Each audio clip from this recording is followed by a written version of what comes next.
Assalamualaikum warahmatullahi wabarakatuh. Sebelumnya perkenalkan saya Julani Azahra dengan NIM 19852013.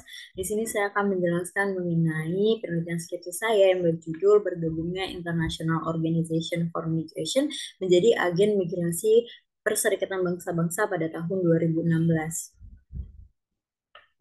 Pada dasarnya, fenomena migrasi bukanlah fenomena baru dalam dunia internasional.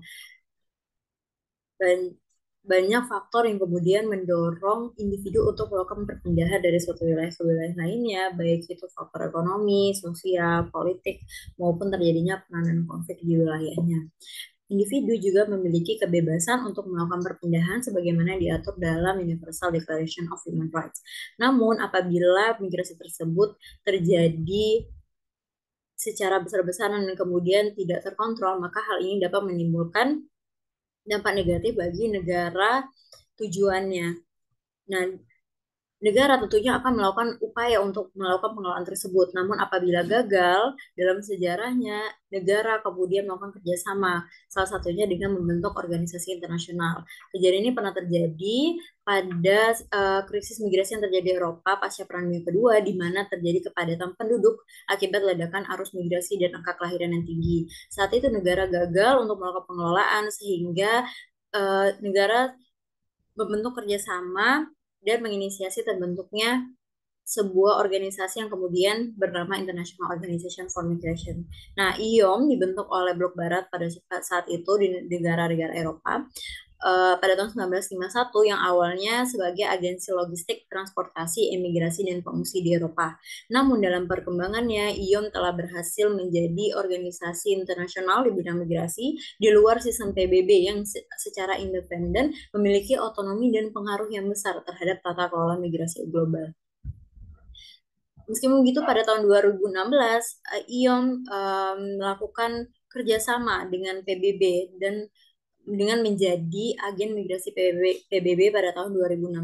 Hal ini kemudian menimbulkan pertanyaan mengenai mengapa akhirnya terjadi kerjasama atau mengapa akhirnya IOM bergabung ke dalam PBB menjadi agen migrasinya pada tahun 2016. Kemudian rumusan masalahnya yang pertama adalah migrasi dan pengungsi menjadi permasalahan global saat ini. Nah, IOM dan UNHCR yaitu Badan Khusus Pengungsi oleh PBB merupakan dua organisasi yang sebenarnya berperan penting dalam menangani isu tersebut.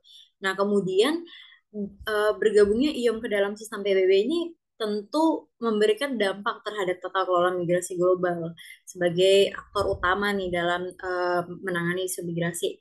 Nah, kemudian masuklah mengenai mengapa akhirnya IOM ini membentuk kerjasama dengan PBB menjadi agen migrasi PBB pada tahun 2016.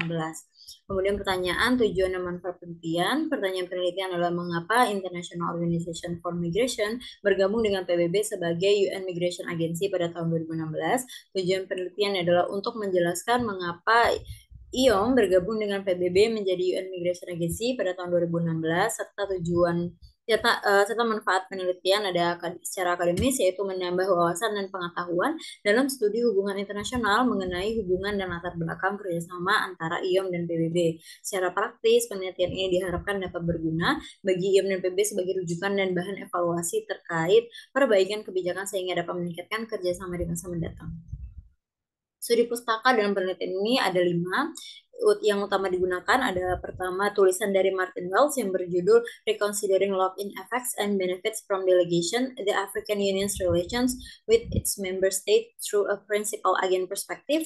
Yang kedua ada Tom Delors and Johan Andreasen yang berjudul Introduction, Use and Limitations of the Principal Agent Model in Studying the European Union yang terbit pada tahun 2017. Kemudian ada Anthony Pickett yang berjudul What Do We Know About the International Organization for Migration pada tahun 2017.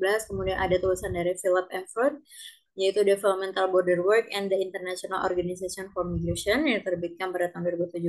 Kemudian ada dari Anne Koch yang berjudul The Politics and Discourse of Migrant Return, The Role of UN SCR and IOM in the Governance of Returns yang terbit pada tahun 2014. Nah, pada penelitian ini, peneliti menggunakan dua menggunakan pendekatan liberal institusionalisme dari Robert Kiyosaki dan Josephnya.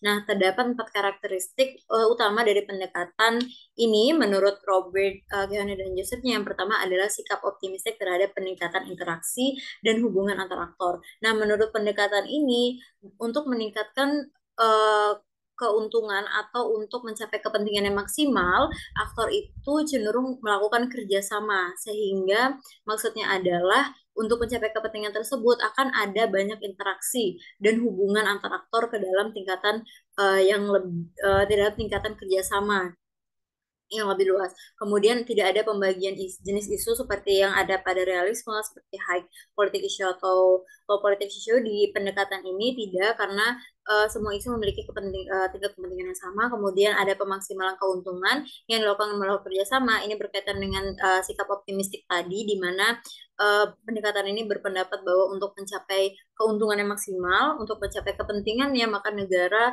akan melakukan kerjasama. Kemudian adanya mengakui dan melibatkan peran dari aktor non negara dalam politik global. Nah, pendekatan ini um, mengakui bahwa sistem internasional itu bersifat anarki dan negara merupakan aktor penting. Namun, tetap mengakui peran dari aktor non negara tadi seperti IGO maupun NGO. Kemudian prinsip pendekatan ini pada dasarnya berprinsip bertujuan untuk membentuk dunia yang lebih damai dan makmur demi kesejahteraan manusia yang dapat dicapai melalui kerjasama internasional tadi. Kemudian, lembaga-lembaga memiliki posisi penting untuk terciptanya kerjasama yang didasari oleh kepentingan para aktor. Kembali lagi bahwa pendekatan ini berpendapat bahwa meskipun aktor negara merupakan aktor utama, namun tetap mengakui dari pentingnya aktor-aktor non negara lainnya. Kemudian teori yang digunakan adalah prinsipal agen teori. Prinsipal agen teori ini oleh Oliver Hart dan Bengt Holmstrom. Nah, teori ini pada dasarnya berangkat dari pemahaman terhadap hubungan pendelegasian antar aktor yang dibagi menjadi prinsipal dan agen. Nah, maksudnya adalah pendelegasian yang dimaksud ini pendelegasian tugas dan wewenang antara prinsipal, kemudian aktor. Jadi di dalam teori ini terdapat 2 subjek, terdapat prinsipal dan terdapat aktor. Nah, hubungan antara satu aktor dengan aktor lainnya ini sebenarnya didasarkan untuk mengejar kepentingan. Nah, kepentingan tadi itu caranya didapatkan melalui hubungan pendelegasian tadi, hubungan pendelegasian dan pelaksanaan tugas yang tentu saja akan mengejar kepentingan ini didapatkan melalui keuntungan yang didapatkan dari kerjasama tadi. Keuntungan ini dapat berupa misalnya pemenuhan tugas untuk mencapai tujuan tadi, kemudian ada sumber daya seperti mungkin sumber daya seperti pendanaan, kemudian fasilitas, staf, kemudian kebebasan hukum atau bahkan pengakuan relasi dan sebagainya. Nah, hubungan pendelegasian antara presiden dan agen ini bersifat kontraktual untuk mengikat kesepakatan di antara kedua belah pihak. Nah, selain itu, kontraktual ini juga ditujukan sebagai sistem pengawasan untuk menghindari adanya agensi slack. Nah, agensi slack itu sendiri merupakan penyelewengan yang dapat dilakukan oleh aktor selama masa proses pendelegasian. Terdapat 2, yaitu ada adverse selection dan moral hazard. Adverse selection ini adalah situasi di mana agen ini mensalahartikan kemampuannya hanya untuk menarik prinsipal. Jadi pada dasarnya agen ini sebenarnya belum mampu untuk memenuhi tugas atau beban yang diberikan prinsipal, namun dia mensalahartikan kemampuannya hanya untuk mendapatkan keuntungan yang bisa didapatkan dari hubungan kerjasama dengan prinsipal tertentu. Kemudian moral hazard ini apabila agen kemudian berani mengambil tindakan namun pada akhirnya apabila tindakan tersebut gagal akan membebankan biaya dan risiko kepada prinsipal. Nah, metodologi penelitian yang pertama ada pendekatan jenis penelitian menggunakan pendekatan kualitatif dan jenis penelitian historis. Kemudian batasan penelitiannya dibatasi dari tahun 1996 hingga tahun 2016. 1996 sendiri merupakan awal kerjasama antara IOM dan PBB. Kemudian hingga tahun 2016 yaitu tahun bergabungnya IOM menjadi agen migrasi PBB. Kemudian ada unit dan tingkat analisis. Unit analisisnya itu bergabungnya IOM, unit eksplanasinya itu PBB, dan dengan tingkat analisisnya itu sistem. Teknik pengumpulan data penelitian ini dikumpulkan melalui teknik library research, kemudian teknik analisis datanya ada menggunakan seleksi dan pengumpulan data, penyajian dan interpretasi data, serta penarikan kesimpulan. Penulisan pada penelitian ini sendiri yang bab satu ada pendahuluan, bab dua ada fenomena migrasi global, bab tiga ada kerjasama IOM dan PBB dalam isu migrasi global, bab empat ada analisis bergabungnya IOM menjadi UN Migration Agency tahun 2016, kemudian bab lima ada penutup dan kesimpulan. Nah, kemudian masuk pada bab 2 yaitu fenomena migrasi global. Nah, yang pertama ada subbab mengenai migrasi global sebagai fenomena. Nah, migrasi sebagaimana dijelaskan sebelumnya bukan merupakan fenomena baru dan sebenarnya telah menjadi bagian dari kehidupan manusia sejak lama. Nah, migrasi ditandai dengan berpindahnya orang dari satu wilayah ke wilayah lain secara sukarela maupun terpaksa karena didorong oleh faktor-faktor tertentu tadi. Nah, migrasi ini dapat berdampak baik atau buruk, tergantung bagaimana kondisi negara penerima, jangka waktu menetap dari para imigran, motivasi imigran, hingga intensitasnya. Kemudian ada bab mengenai upaya negara dalam migrasi global. Tentunya negara sebagai aktor utama itu akan menerapkan pengelolaan tertentu untuk mengelola arus migrasi seperti dengan melakukan pengawasan, menetapkan regulasi, pembagian beban, meminta bantuan. Kemudian ada langkah kemudian banyak langkah yang dapat dilakukan negara dalam menangani arus migrasi berlebihan. Namun dalam beberapa kasus negara mengalami kegagalan sehingga membentuk organisasi internasional sebagai langkah lanjutannya tadi. Kemudian masuk pada subbab mengenai peran internasional Organization for Migration. IOM dibentuk sebagai respon atas kegagalan negara Eropa dalam mengatasi krisis migrasi yang terjadi pada saat itu. Nah, dalam perkembangannya, IOM telah terlibat dalam berbagai peristiwa migrasi global seperti Revolusi Hungaria tahun 1956, Cyprus Cup d'Etat pada 1974, dan banyak peristiwa migrasi lainnya baik dalam lingkup Eropa maupun Asia. Peran dari IOM sendiri itu meliputi pemberian bantuan dalam merelokasi para pengungsi. Kemudian masuk dalam bab 3 yaitu kerjasama IOM dan PBB dalam isu migrasi global. Pada subbab pertama menjelaskan mengenai tata kelola migrasi global. Nah, pada subbab ini akan dijelaskan mengenai perkembangan isu migrasi global, pentingnya pengelolaan migrasi global, serta perkembangan dari tata kelola migrasi global. Kemudian masuk dalam subbab kedua yaitu PBB dalam perkembangan tata kelola migrasi global. Nah, pada subbab ini akan dibahas mengenai peran PBB dalam perkembangan tata kelola migrasi global, di mana sempat mengalami kemunduran dikarenakan terjadinya konflik kepentingan dari anggota PBB itu sendiri.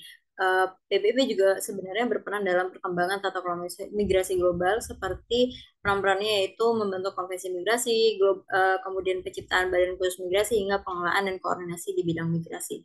Kemudian masuk dalam subbab kedua yaitu sejarah dan perkembangan IOM, ya di mana ada di dalam subbab ini akan dijelaskan mengenai PICMMI yaitu awal dari IOM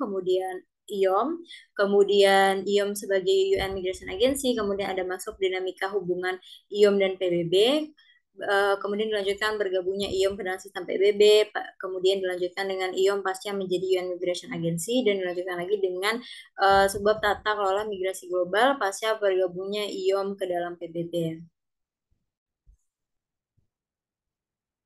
Selanjutnya kita masuk pada bab 4 mengenai analisis bergabungnya IOM menjadi UN Migration Agency pada tahun 2016. Nah, pada bab ini kita akan menganalisis mengenai pertanyaan penelitian. Nah, terdapat subbab pertama adalah IOM PBB dalam relasi agen prinsipal. Nah, dalam subbab ini kita akan mengidentifikasi mengenai hubungan kerjasama antara IOM dan PBB menggunakan prinsipal agen teori. Prinsipal agen teori sebagaimana jelaskan sebelumnya berbasis pada pendelegasian tugas dan wewenang dari prinsipal kepada agen. Hubungan kerjasama ini dilakukan untuk mendapatkan keuntungan tertentu dengan didorong oleh kepentingan-kepentingan dari kedua belah pihak. Nah, untuk mengidentifikasi mengenai siapa agen dan siapa prinsipal, kita akan melakukan pemetaan pertanyaan. Pemetaan pertanyaan ini meliputi pertanyaan siapa, kepada siapa, dan apa. Siapa itu berkaitan dengan pihak yang kemudian melakukan pendelegasian tugas dan wewenang tadi kepada pihak luar. Nah, pendelegasian tugas dan wewenang ini juga diikuti dengan pemberian sumber daya. Sumber daya inilah yang kemudian menjadi faktor kunci untuk menentukan siapa yang bertindak sebagai prinsipal. Nah, apabila kita lihat dalam hubungan antara IOM dan PBB, dapat kita analisis bahwa PBB merupakan pihak yang memberikan tugas dan wewenangnya kepada IOM. PBB juga memberikan sumber daya kepada IOM, baik itu dalam bentuk pendanaan, fasilitas, staf, maupun kebebasan atau keringanan hukum kepada IOM itu sendiri. Nah, kemudian lanjut kepada siapa. Nah, kepada siapa itu berkaitan dengan agen. Jadi kepada siapa atau pihak mana yang kemudian mendapatkan menerima tugas dan wewenang dari prinsipal itu sendiri.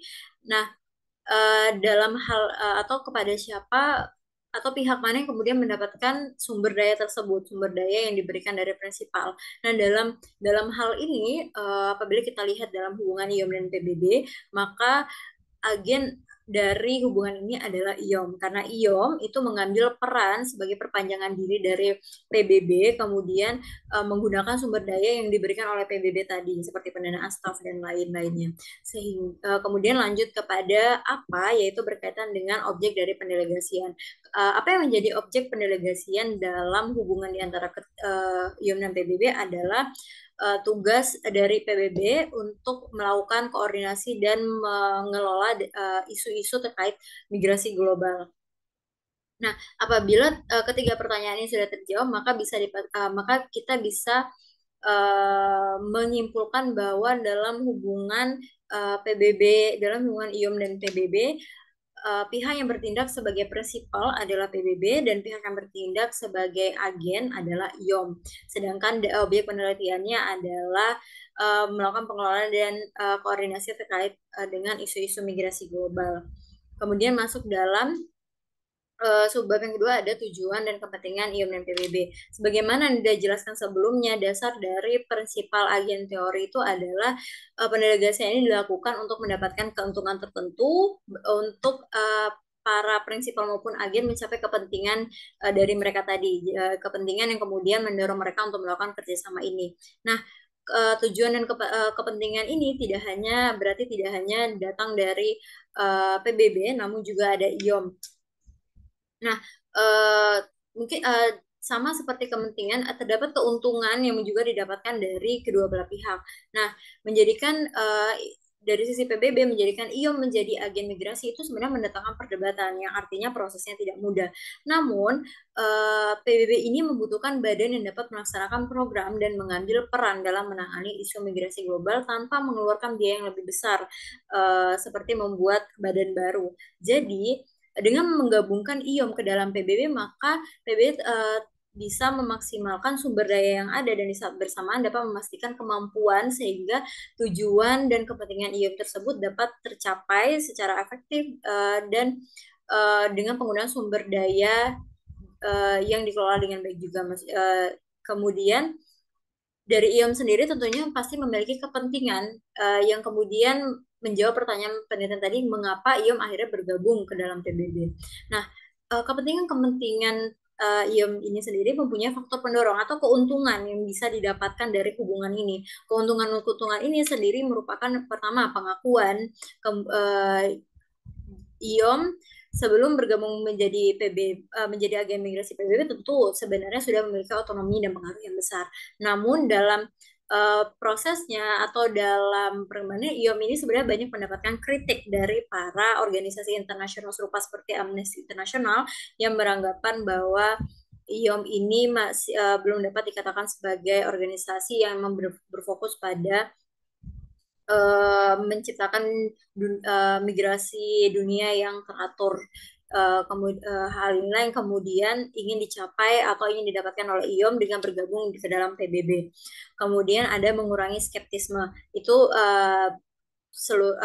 sama berkaitan dengan bagian pengakuan tadi. Jadi ada skeptisisme atau kayak keraguan yang datang dari organisasi-organisasi luar, organisasi serupa seperti Amnesty International dan Human Rights Watch yang beranggapan bahwa atau yang bersikap skeptis terhadap bagaimana IOM menjalankan programnya karena dianggap hanya bertindak untuk memenuhi kepentingan dari negara anggotanya saja. Jadi tidak pure untuk menciptakan dunia migrasi yang aman tadi. Kemudian sehingga dengan bergabungnya IOM ke dalam PBB diharapkan dapat mengurangi skeptisme dari organisasi luar tersebut.